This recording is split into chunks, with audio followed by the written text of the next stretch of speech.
നമ്മളൊരു പഠനം നടത്തി നോക്കുക. ഇപ്പോൾ MDMA കൈവശം വെച്ചതിന്, കഞ്ചാവ് കടത്തിയതിന് ഒക്കെ പിടിക്കപ്പെട്ട ആളുകളെ പരിശോധിച്ചാൽ അവരെല്ലാവരും മദ്രസകളിൽ പോയിട്ടുണ്ട്. സത്യത്തിൽ ഏറ്റവും അധികം ധാർമ്മികമായി മുന്നിൽ നിൽക്കേണ്ടത് മുസ്ലിങ്ങളാണ്. കാരണം മുസ്ലിങ്ങളെപ്പോലെ മതവിദ്യാഭ്യാസം, മതപഠനം, ധാർമ്മിക പഠനം കിട്ടുന്ന മറ്റൊരു വിഭാഗം ഈ രാജ്യത്തില്ല. ഹിന്ദു കുട്ടികൾക്ക് ഒരു തരത്തിലുള്ള മതവിദ്യാഭ്യാസവും അവരുടെ ചെറുപ്പകാലത്ത് കിട്ടുന്നില്ല. അവരോട് ആരാണ് പറഞ്ഞു കൊടുക്കുന്നത്, നിങ്ങൾ കളവ് നടത്തരുത്, നിങ്ങൾ മദ്യപിക്കരുത്, നിങ്ങൾ ഇത്തരത്തിലുള്ള ലഹരി സാധനങ്ങൾ കൊണ്ട് നടക്കരുത് എന്ന് അവർക്ക് ജീവിതത്തിൽ ഒരിക്കലെങ്കിലും ഒരു പുരോഹിതനിൽ നിന്ന് കേൾക്കാൻ കഴിയുന്നില്ല, കഴിഞ്ഞിട്ടുമില്ല. അങ്ങനെ ഒരു മദ്രസയിലോ ഒരു ക്ഷേത്ര പാഠശാലയിലോ പോകാത്ത സഹോദര സമുദായങ്ങൾ പുലർത്തുന്ന ആ ഒരു ധാർമ്മിക ബോധം പോലും മദ്രസയിൽ പോകുന്നു എന്ന് പറയപ്പെടുന്ന മുസ്ലിം സമുദായത്തിൽ നിന്ന് ഉണ്ടാകുന്നില്ല എങ്കിൽ അതെന്താണ് എന്നുള്ളതിനെ സംബന്ധിച്ച് പരിശോധിക്കണം. ഞാൻ 10-12 വർഷക്കാലം ഒരു കോളേജിലെ അധ്യാപകനായിരുന്നു. എനിക്കറിയാം ഇവിടെ അധ്യാപകന്മാരുണ്ടാവും.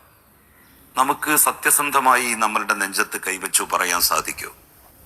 അച്ചടക്കത്തിന്റെ കാര്യത്തിൽ, അധ്യാപകരെ ബഹുമാനിക്കുന്ന കാര്യത്തിൽ മുസ്ലിം കുട്ടികളാണോ? ഇതൊക്കെ മുസ്ലിം കുട്ടികൾക്ക് പാഠശാല മദ്രസകളിൽ നിന്ന് നൽകപ്പെടുന്നുണ്ട്, പറഞ്ഞ് പഠിപ്പിച്ചു കൊടുക്കുന്നുണ്ട് അവരെ.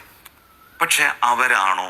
ഇതൊന്നും ചെറുപ്പകാലത്ത് ആരും പറഞ്ഞു കൊടുക്കാത്ത മറ്റു സമുദായങ്ങളിൽ പെടുന്ന കുട്ടികളാണോ കൂടുതൽ അച്ചടക്കമുള്ളവരായി, അമറുള്ളവരായി കോളേജുകളിൽ, സ്കൂളുകളിൽ നമ്മൾ പഠിപ്പിക്കുന്ന കുട്ടികളിൽ ഉള്ളത്?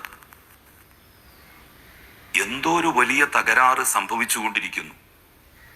ഇതിനെ വേണ്ട വിധം നമ്മളെല്ലാവരും ഒരുമിച്ച് നേരിട്ടില്ലെങ്കിൽ അതുകൊണ്ടുണ്ടാകാൻ പോകുന്ന പ്രത്യാഘാതം വളരെ വലുതാണ്.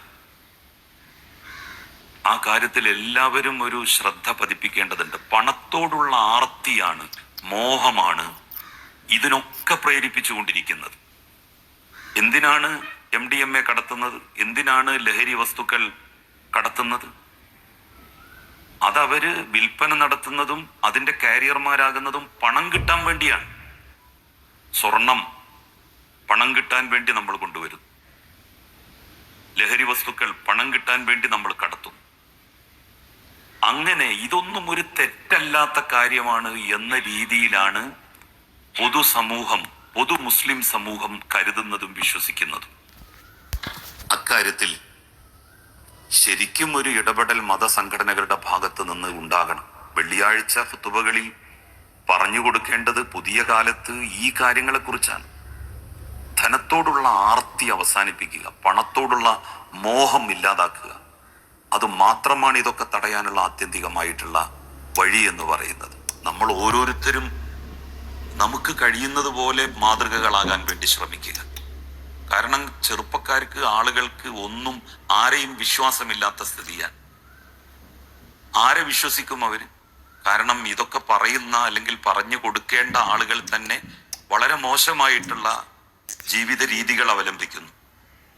വയല് എന്നൊന്നും പറയുന്നതിനോട് ആളുകൾക്ക് ഒരു മതിപ്പുമില്ല. കാരണം ലക്ഷക്കണക്കിന് രൂപയാണ് വയല് പറയാൻ വേണ്ടി പ്രതിഫലം വാങ്ങുന്നത്. അങ്ങനെ പ്രതിഫലം വാങ്ങി ചെയ്യുന്നതാണ് വയല് എന്ന് വിശ്വസിക്കുന്ന ആളുകൾ അവര് പറയുന്നതിന് പുല്ലുവില പോലും കൽപ്പിക്കില്ല, പുല്ലുവില.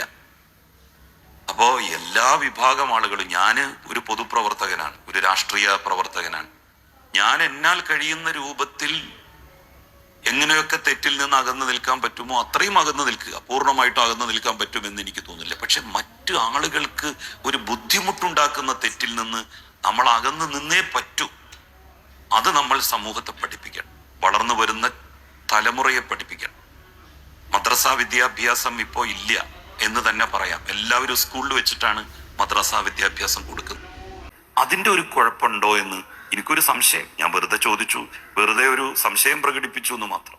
പരമ്പരാഗതമായിട്ടുള്ള മദ്രസ സിസ്റ്റം തന്നെ ഇല്ലാതാവുകയാണ്. അപ്പൊ അതിൻ്റെ ഒക്കെ എന്തെങ്കിലും ഇതുണ്ടോ? സിലബസിൽ വല്ല മാറ്റങ്ങളും വരുത്തണോ? ഇക്കാര്യങ്ങളൊക്കെ വിസ്ഡം പോലെയുള്ള സംഘടനകൾ ആലോചിക്കണം എന്നുകൂടി ഈ സന്ദർഭത്തിൽ ഉണർത്തിക്കൊണ്ട് കാരണം ഇതൊരു സ്വയം വിമർശനത്തിന്റെ സദസ്സാണ് എന്ന് ഞാൻ കരുതുന്നു. ഇത് അങ്ങോട്ടും ഇങ്ങോട്ടും എന്തെങ്കിലും പറഞ്ഞു പോകാനുള്ളതല്ല എന്ന് കരുതുന്നത് കൊണ്ടാണ് ഇത്രയും പറഞ്ഞത്. ഇത് സംഘടിപ്പിച്ച ഇതിന്റെ സംഘാടകന്മാരായിട്ടുള്ള വിസ്ഡം ഗ്രൂപ്പിന് പ്രത്യേകമായിട്ടുള്ള അഭിനന്ദനം നേർന്നുകൊണ്ട്